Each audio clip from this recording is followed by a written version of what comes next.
pork para iihaw. Ngayon po lalagyan natin muna siya ng toyo. Magtitimpla muna tayo ng toyo, banana ketchup,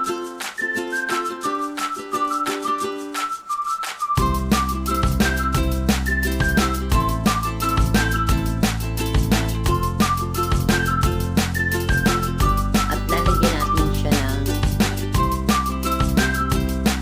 bawang.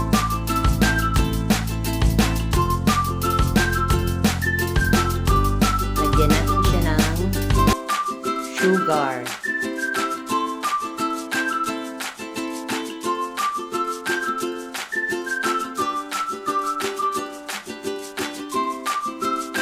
At isusunod natin yung paminta.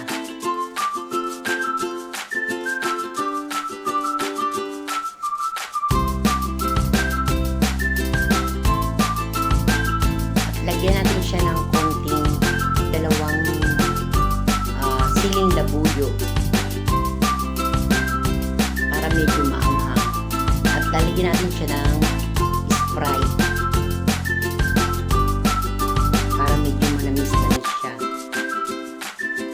At hahaluin natin yung tinimpla nating pang-marinade.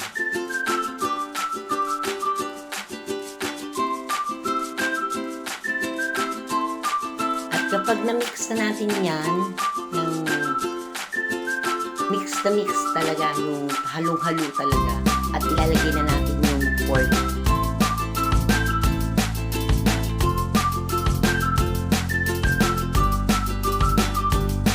Ibababad natin siya ng mga 4 hours. At mas maganda kung isang araw ibabad, talagang malambot na malambot yung baboy. Kaya lang ako, 4 hours ko lang siya binabad kasi kailangan na namin ng ulam.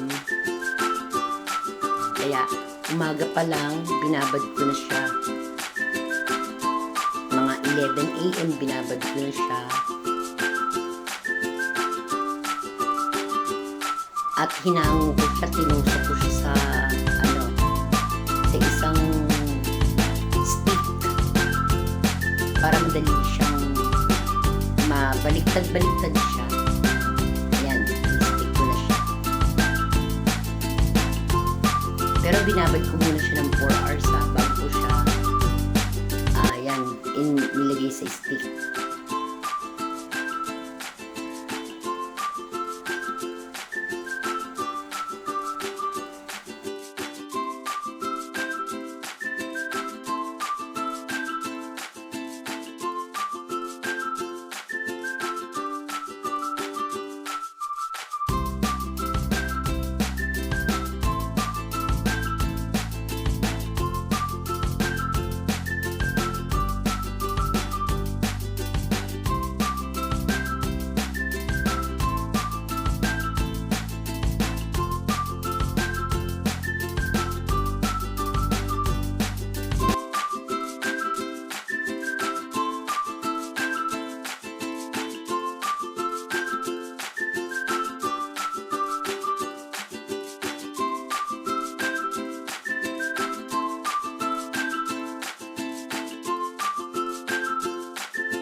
Mahirap din pala mag-stick pero tiyaga-tiyaga lang talaga ang paglagay ng stick. Ayan, at inano na namin siya, inihaw na namin siya. At nagtimpla ako ng pampahid sa kanya para mas malinamnam ang lasa. Nilagyan ko siya ng banana ketchup, toyo, tsaka sugar, mantika.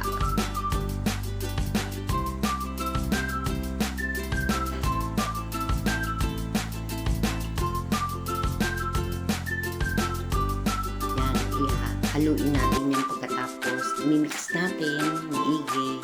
Medyo mahirap haluin kasi meron siyang mantika. Halu-haluin natin siya. Yan. Haluin natin maigi para maipahid ng maayos sa iniihaw na pork.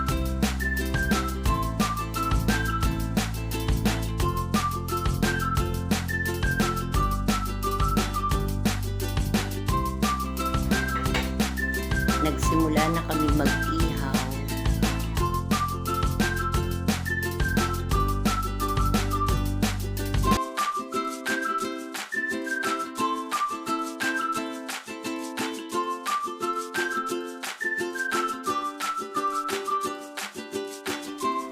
Ayan, nag-iihaw na kami.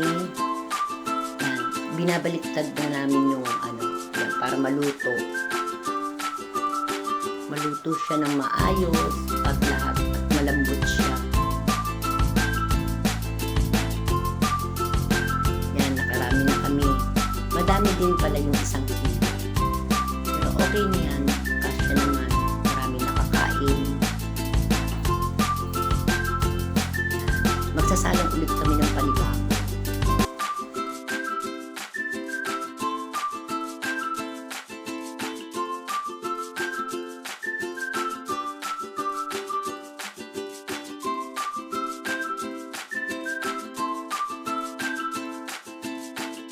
Yan guys, malapit na maluto at ilalagay natin siya sa isang lalagyan.